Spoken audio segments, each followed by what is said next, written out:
Many of us master the art of language, yet struggle to communicate with one another accurately. From buying basic groceries to cracking our dream job interview, communication skills play a vital role more than we can imagine. So how do we master this skill and secure our social relationships, both personal and professional? And that's exactly why we are here, to learn from a very renowned expert in the field of communicative English development and in pronunciation improvement with more than 30 years of hands-on experience in world-famous MNCs and professional experience in over 12 different countries. Meet Mr. Joshy Eapen, an outstanding English teacher and founder and managing director of Bangalore School of English. Hi. Hello, sir. Nice meeting you. Likewise. Okay. Sir, I must say it's a real blessing and I feel very lucky to be here for this amazing opportunity to interview you today. Oh, that's nice.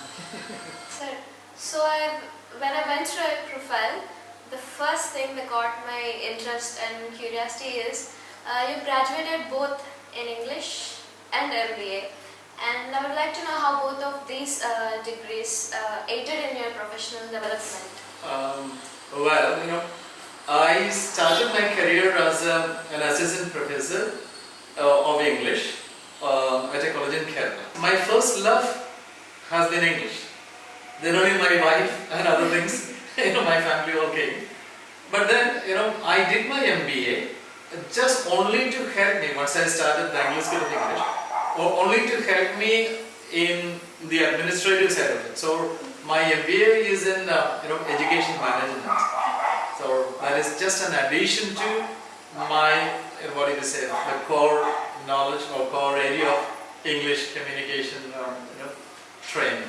As someone who loves English and talking to somebody whose first love is English, I think it's a tremendous experience for me to see how it changed your life in the course of your career and your personal and professional life as well.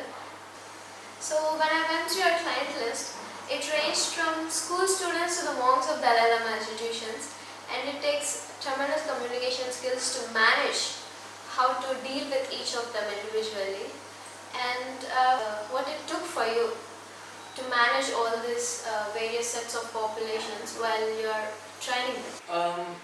See, Ashritha, when we speak about being a teacher,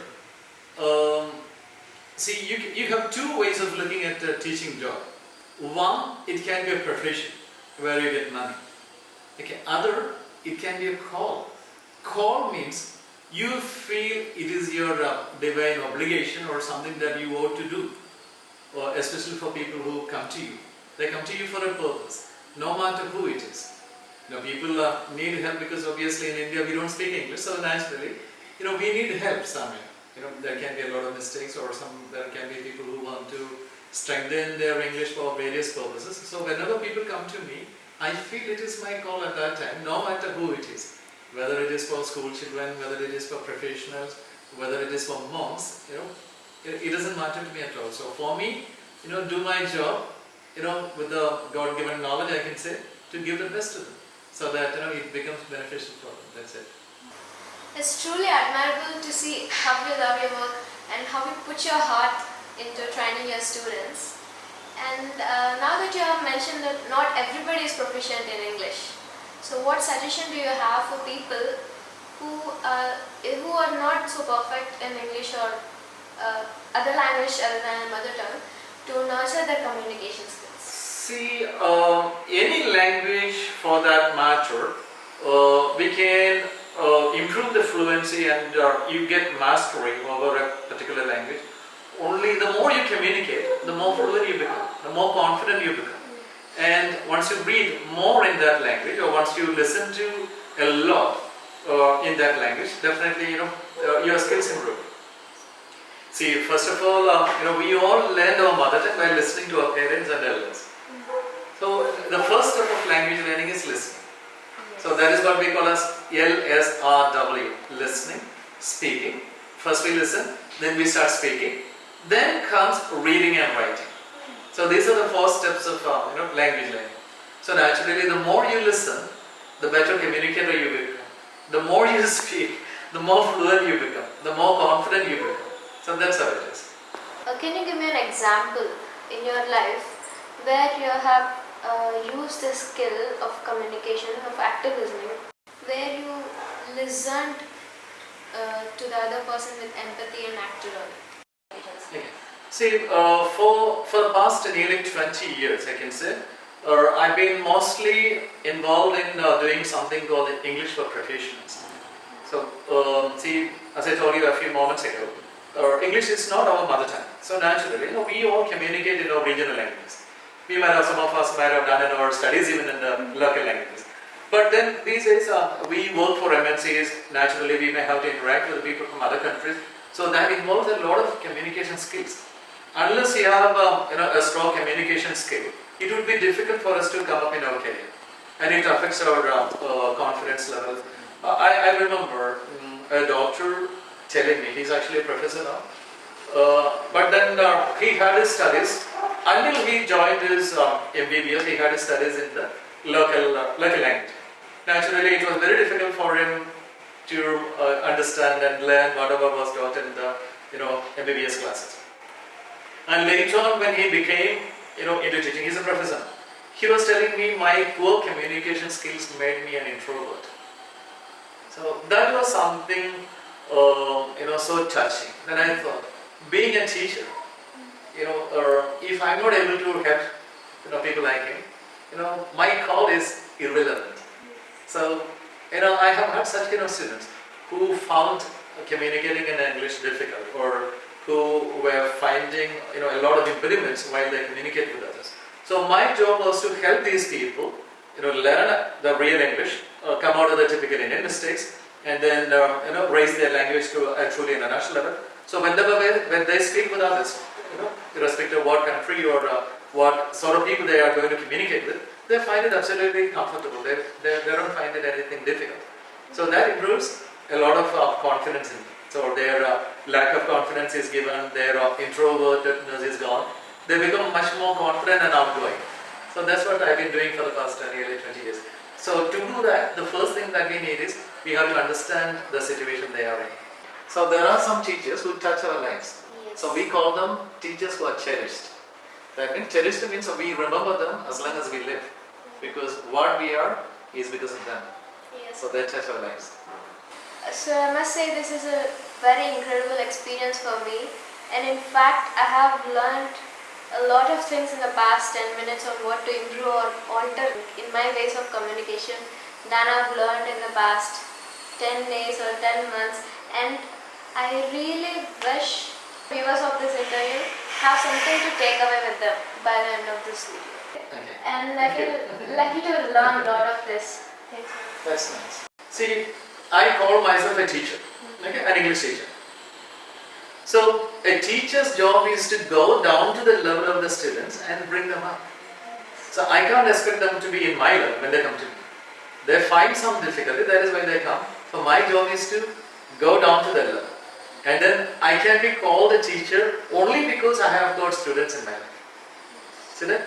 A teacher is made of, the teacher is made of the students that he has trained in his life. So that means if there are no students, he cannot be called a teacher. So there is no meaning in his life. So that's what it is. So I find myself, a teacher because I've got a large number of students. that's all. So humble and out there.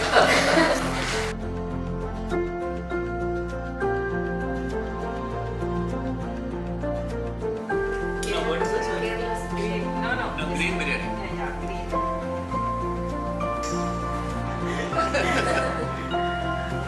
So it's been a very productive conversation till now, and I'm so sorry to bother you that I still have a few more questions to ask you. Is that okay? Absolutely fine. Just go ahead, Jenny. Just shoot. Okay. Feel free. Sir. So you have started a program called English for Professionals, and I want to know how that started. Yeah. Well, Jenny, to answer that question, in fact, in 2003, I founded Bangalore School of English, and then a lot of people from around the world, I should say, they used to come to Bangalore to learn English, and we also had a lot of professionals from India.